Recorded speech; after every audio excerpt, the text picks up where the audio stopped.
Bapak, Ibu, Opa, Oma yang dikasihi Tuhan, Shalom, selamat pagi. Pada hari ini, hari Rabu, tanggal 4 Mei 2022, kita akan membaca Alkitab dan merenungkan firman Tuhan. Perkenalkan, nama saya Bob Matius Purba, anggota PKLU GPIB Eklesia Bandar Udara Internasional I Gusti Ngurah Rai, Kuta Bali.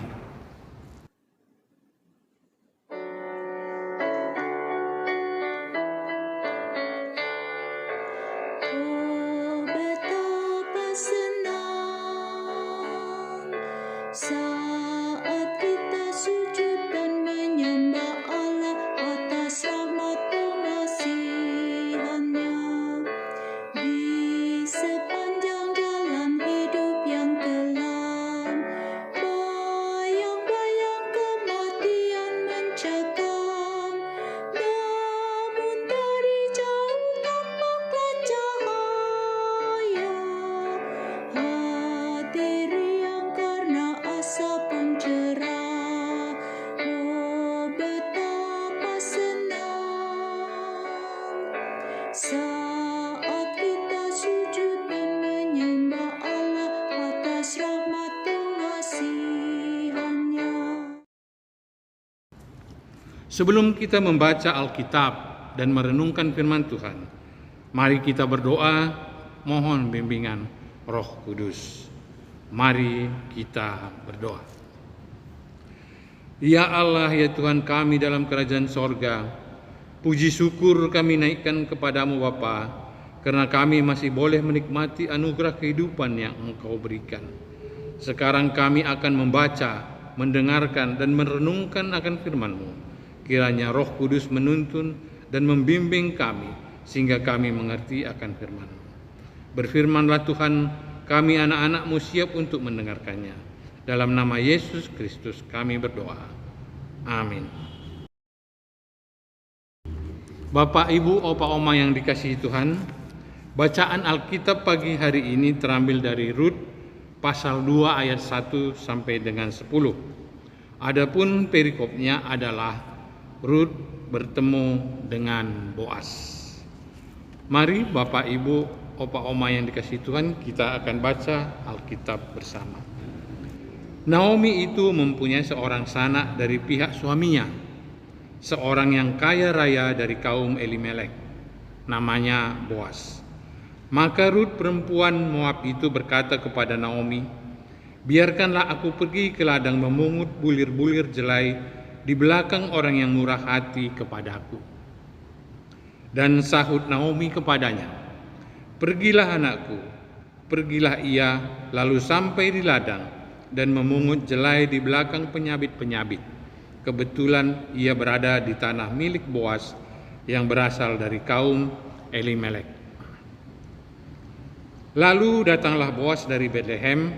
Ia berkata kepada penyabit-penyabit itu, "Tuhan kiranya menyertai kamu." Jawab mereka kepadanya, "Tuhan kiranya memberkati Tuan." Lalu kata Boas kepada bujangnya yang mengawasi penyabit-penyabit itu, "Dari manakah perempuan ini?" Bujang yang mengawasi penyabit-penyabit itu menjawab, "Dia adalah seorang perempuan Moab. Dia pulang bersama-sama dengan Naomi dari daerah Moab. Tadi ia berkata, 'Izinkanlah kiranya aku memungut dan mengumpulkan jelai dari antara berkas-berkas jelai ini di belakang penyabit-penyabit.' Begitulah ia datang dan terus sibuk dari pagi sampai sekarang, dan seketika pun ia tidak berhenti." Sesudah itu berkatalah Boas kepada Rut, "Dengarlah dahulu anakku, tidak usah engkau pergi memungut jelai ke ladang lain, dan tidak usah juga engkau pergi dari sini, tetapi tetaplah dekat pengerja-pengerjaku perempuan. Lihat saja ke ladang yang sedang disabit orang itu, ikutilah perempuan-perempuan itu dari belakang. Sebab aku telah memesankan kepada pengerja-pengerja lelaki, jangan mengganggu engkau. Jika engkau haus, pergilah ke tempayan-tempayan dan minumlah air yang dicedok oleh pengerja-pengerja itu. Lalu sujudlah Rut menyembah dengan mukanya sampai ke tanah dan berkata kepadanya, "Mengapakah aku mendapat belas kasihan daripadamu, sehingga Tuhan memperhatikan aku, padahal aku ini seorang asing?" Demikianlah pembacaan Alkitab. Bapak, Ibu, Opa yang dikasihi Tuhan, renungan kita pagi hari ini sesuai dengan sabda bina umat, yaitu tidak perlu gengsi dalam bekerja. Adapun nats pembimbing pada ayat ini adalah ayat 2a. Biarkanlah aku pergi ke ladang memungut bulir-bulir jelai di belakang orang yang murah hati kepadaku. Bagaimana sikap kita terhadap seorang pemulung yang bekerja mengumpulkan barang bekas sebagai mata pencahariannya? Mungkin ada yang memandang hina, namun tidak sedikit yang kasihan padanya. Sebenarnya, para pemulung bukanlah orang yang meminta untuk dikasihani, karena belum tentu mereka merasa terbebani dan malu mengerjakannya.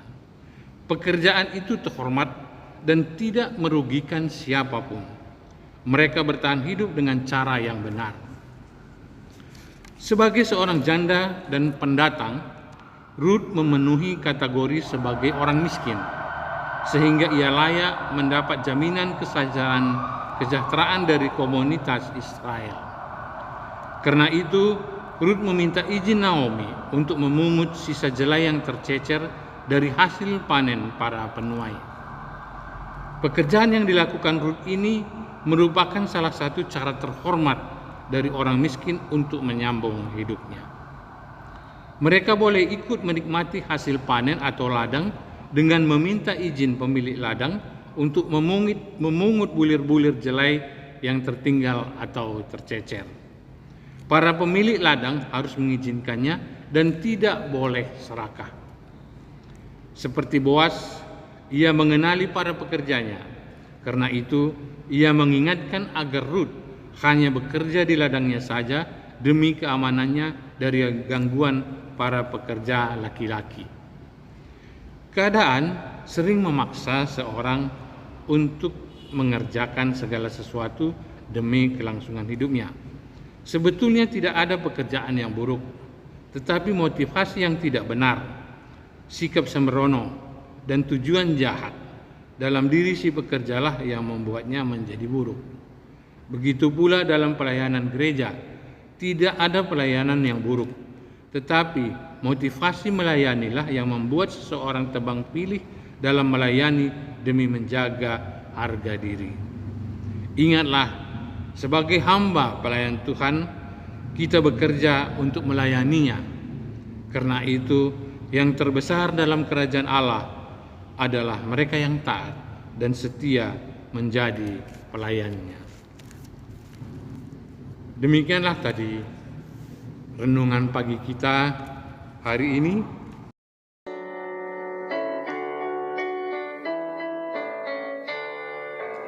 Oh, betapa senang saat kita sujud dan menyembah Allah atas rahmat pengasihannya. Di setiap pergumulan yang berat, jangan khawatir, Tuhan ada beserta. Tangannya tetap teracung dan menolong, memberi keselamatan yang besar. Oh, betapa senang saat kita sujud dan menyembah Allah atas rahmat pengasihannya. Bapak, Ibu, Opa, Oma yang dikasihi Tuhan, kita akan masuk ke dalam doa syafaat. Marilah kita berdoa. Bapa kami yang berada dalam kerajaan sorga, Kami datang lagi ke hadapan-Mu untuk berserah kepada Tuhan. Tuntun kami untuk menyerahkan hati dan pikiran kami menurut kebenaran firman-Mu. Dan berikanlah kami hati yang tulus bekerja dan melayani demi kemuliaan nama-Mu. Ya Allah, ya Tuhan kami berdoa bagi jemaat-Mu, Bapak, Ibu, Opa, Oma yang sedang sakit, yang lemah tubuh, berkatilah mereka, jamahan kasih-Mu sampai kepada mereka, angkat segala penyakit oleh bilur-bilur-Mu, dan kami percaya Tuhan akan menyembuhkan mereka, sehingga mereka akan sehat kembali, dan juga begitu juga Bapa, segala pergumulan hidup mereka, Tuhan juga ikut campur untuk menyelesaikannya. Kami juga berdoa kiranya di usia senja ini Tuhan, iman kami seperti padi yang semakin berisi, semakin teguh dan berakar di dalam Engkau. Kami juga berdoa bagi Bapak, Ibu, Opa, Oma dimanapun mereka berada yang tidak mempunyai keluarga dan mereka tinggal di rumah sendirian ataupun tinggal di panti jompo. Kiranya mereka tidak pernah merasa terasing atau sendirian, karena Engkau ada di sisi mereka selalu, menemani dan menyertai mereka. Ya Allah, ya Tuhan kami berdoa untuk Majelis Sinode, Dewan PKLU serta pengurus Pelkat PKLU se-GPIB dimanapun mereka berada. Tuhan berkati mereka semuanya, sehingga semua program dan kegiatan yang diemban mereka dapat laksanakan dengan baik, sesuai dan seturut dengan kehendak-Mu. Ya Allah, ya Tuhan kami berdoa untuk bangsa dan negara kami ada selalu dalam lindungan. Dan juga kami berdoa untuk Presiden kami Bapak Jokowi, Wakil Presiden Bapak Ma'ruf Amin, para menteri dan para pejabat daerah. Berkatilah mereka semua, beri hikmat kebijaksanaan dalam menjalankan tugas dan pelayanan mereka kepada seluruh lapisan masyarakat, agar masyarakat dapat menikmati damai sejahtera. Ya Allah, ya Tuhan kami berdoa untuk TNI dan Polri dalam tugasnya menjaga keamanan. Berkati mereka semua, agar semua ada dalam keadaan aman, tidak ada gangguan-gangguan dari pihak manapun, sehingga kami semua dapat merasakan hidup rukun, tenang, dan damai.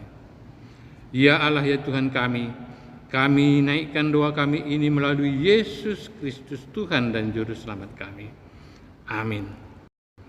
Bapak, Ibu, Opa, dan Oma yang dikasihi Tuhan, demikianlah pembacaan Alkitab dan renungan pagi hari ini. Tuhan Yesus memberkati. Amin.